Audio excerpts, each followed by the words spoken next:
Before we get into any of the actual interesting content of this video, which there will be a lot of, yes, these are the usual bookshelves, yes, this is a different angle, we're experimenting, let me know what you think down below.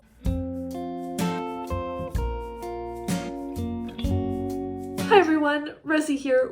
Welcome back to my channel. It feels really full of myself to say that I am so excited about this idea and I think it's going to come together in a phenomenal way, but I don't think it is because I'm not excited and I don't think it's going to be amazing just because of me, but because of some other fantastic people. Let's get into it. As you will have seen, this is a nonfiction books recommendation video, but specifically nonfiction books that might be really interesting and accessible for a beginner to nonfiction to pick up. In November, during Nonfiction November, I did the Nonfiction on Booktube tag, which I will link up here. And I talked about some of the reasons that I thought maybe people struggle to get into nonfiction. And one of my lovely booktube friends, Jo of Jo Loves to Read, whose channel will be linked down below, left a really good comment and said that, yeah, all of that's true, but as someone who's trying to get into nonfiction, it can also be hard sometimes to pick books that are going to be interesting to you and at the right level, because some nonfiction books, it's true, do assume that you know a lot already, and it's going to be really hard to get into a book or into a type of nonfiction if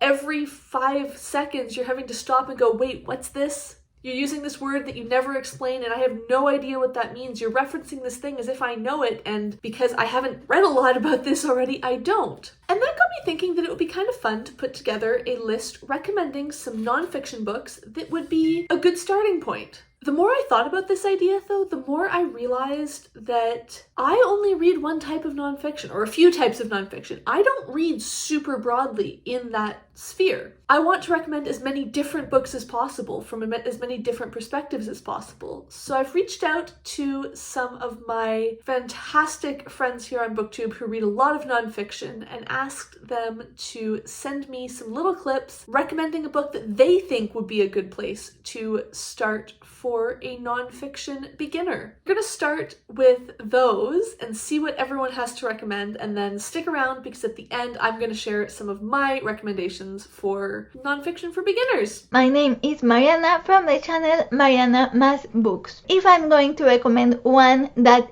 generally I think anyone could get into, it would be Lifeboat number 8, an untold tale of love, loss, and surviving the Titanic by Elizabeth Kaye. This book is the last night of the Titanic. It starts at 11:40 p.m. and then it goes from there, and the clock is ticking towards the sinking of the Titanic. Why I am recommending this book?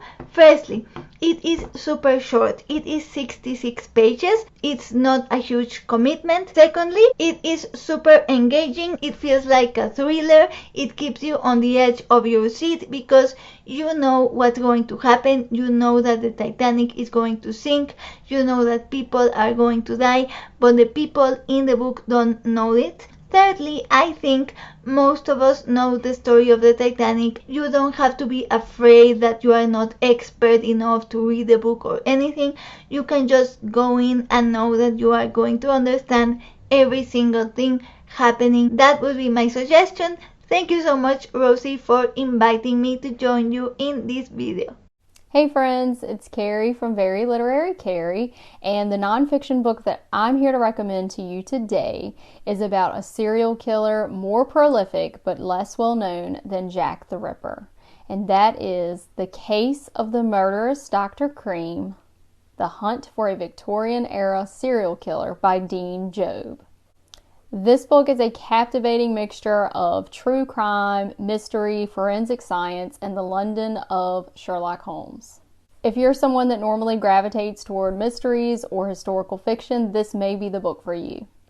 This narrative is easy to read, entertaining, and informative, and it also gives you a very interesting lens to view history through because you do get to hear from some voices that are often forgotten.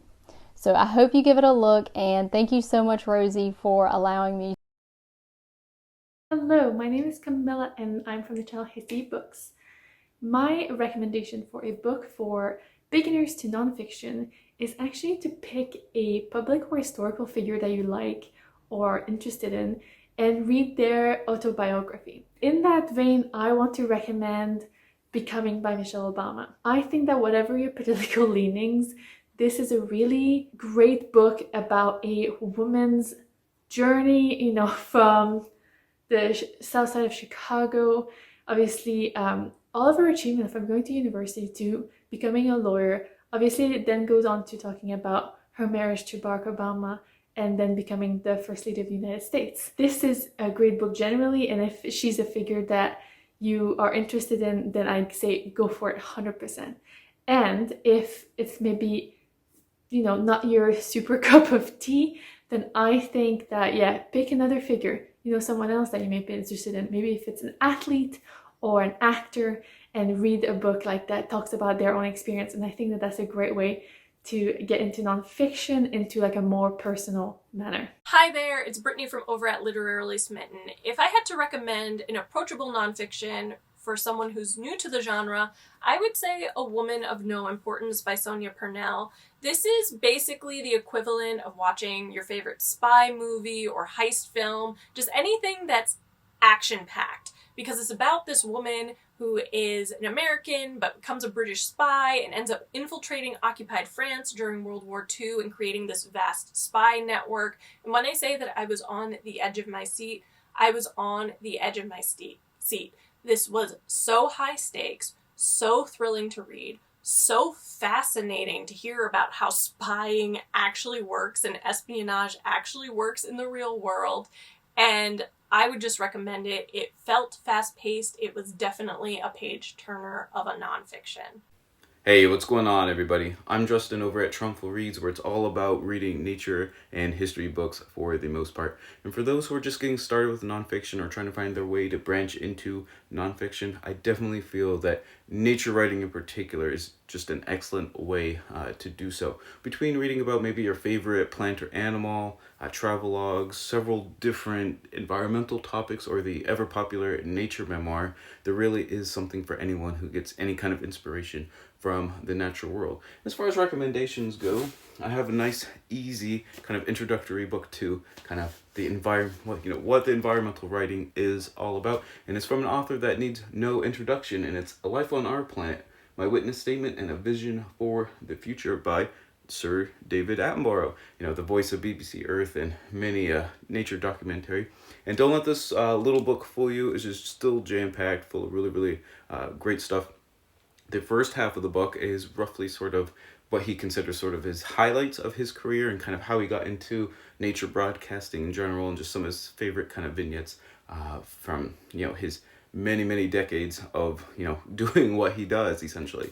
And the second half of the book is definitely highlighting sort of all the kind of problems and catastrophes that are impending upon the earth right now and in the near future.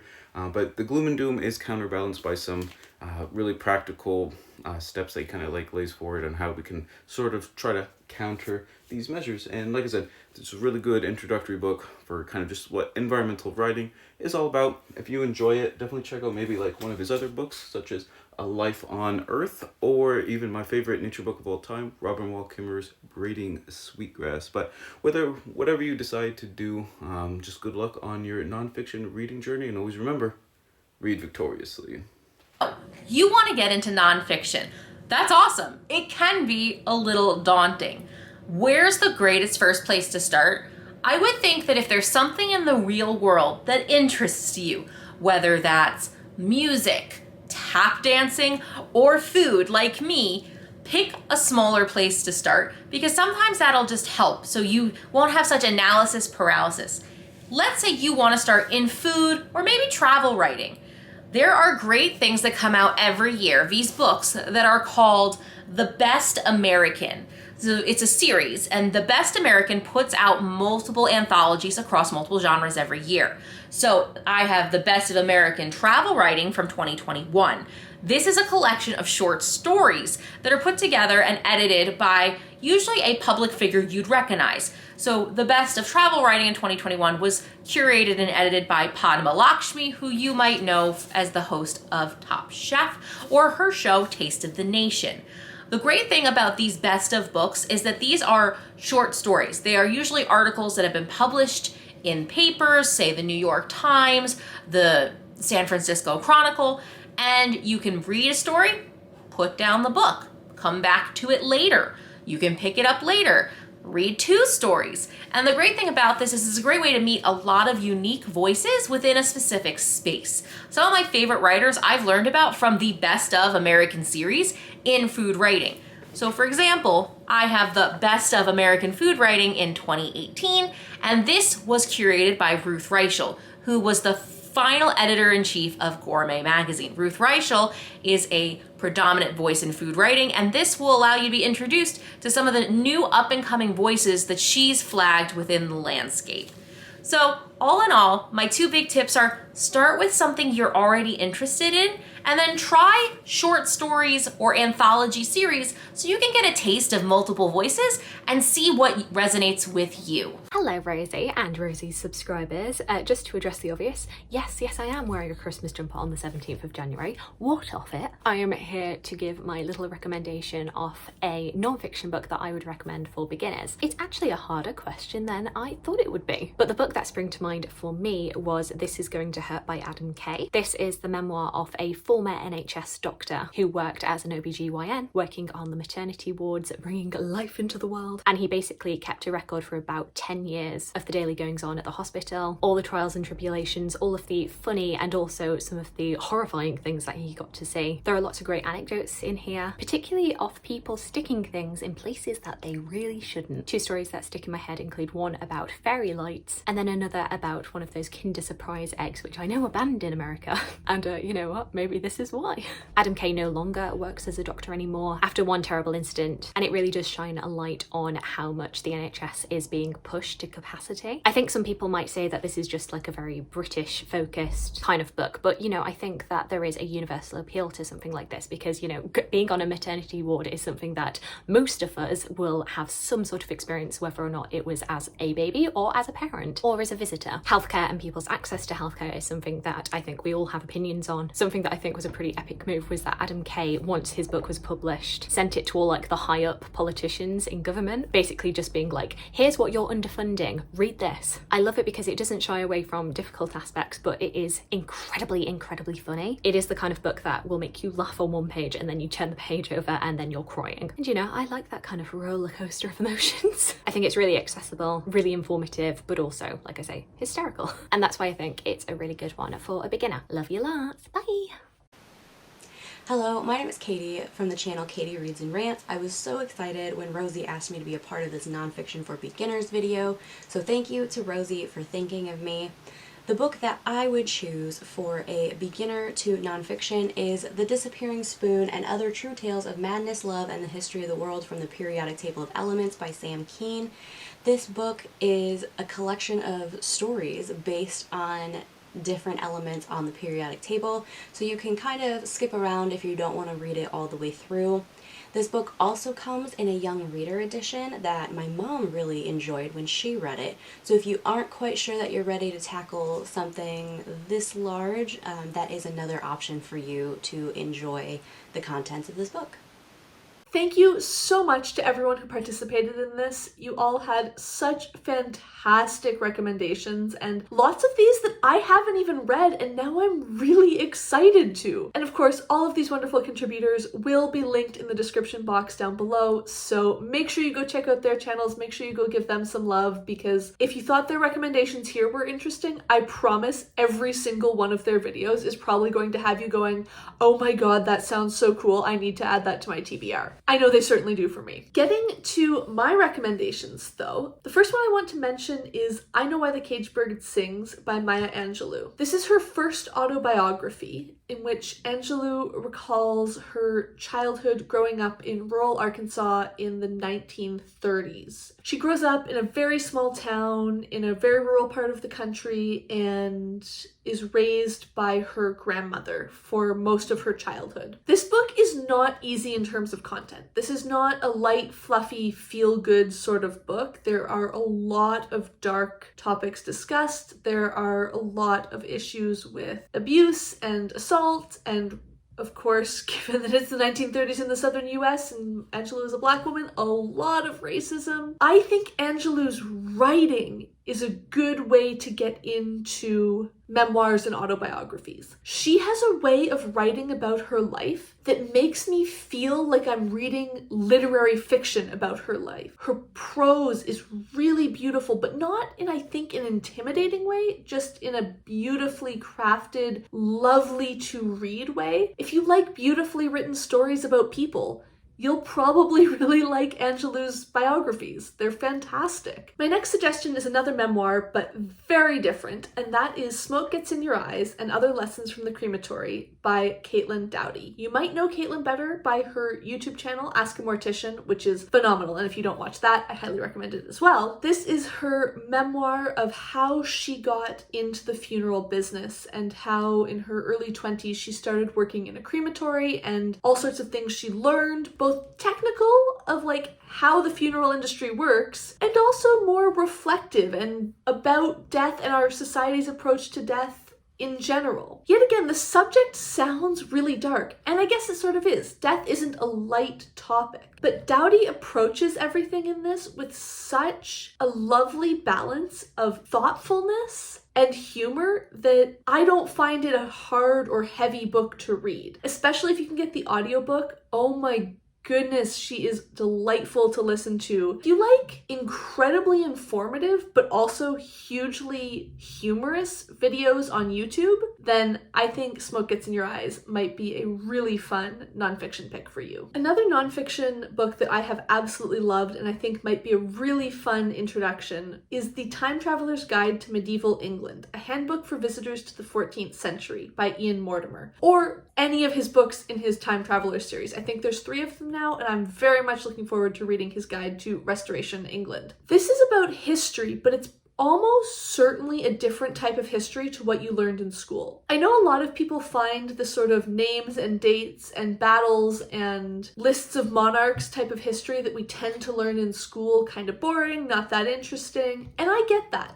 I do like that side of history, but what I love more than anything is what was life like in the past sort of history, and that is what this book delivers. It's all about everyday things. Maybe you've thought about this before. Maybe you've read historical fiction or seen historical dramas and gone, yeah, but what was life actually like back then? Or maybe you've never thought about it and it's this whole new world that you get to discover. This series of books is fantastic and I would highly recommend picking one up, especially if you are a historical fiction junkie and just love that sense of atmosphere that you get in historical fiction books. I think this would be super cool for you to read. My final recommendation does skew a bit dark again. I don't know what that says about my nonfiction tastes. It is 21 Things You May Not Know About the Indian Act by Bob Joseph. This is a very brief and very accessible introduction to the Indian Act, which is the legislation which has governed and controlled Indigenous people in Canada for almost 150 years. So yeah, it's not going to be light. It will not answer every question or explain the long history of abuse and genocide in minute detail. This is definitely a starting point, not a complete lesson in the topic. But if you are interested in learning a bit more about the treatment of Indigenous people in Canada by the Canadian government and by Canadian society, and you would like to fill in some of the gaps that many of our educations left us with, then I don't think you can go wrong with this. It's a fantastic point to start. All right, these have been my and some of my wonderful friends' recommendations for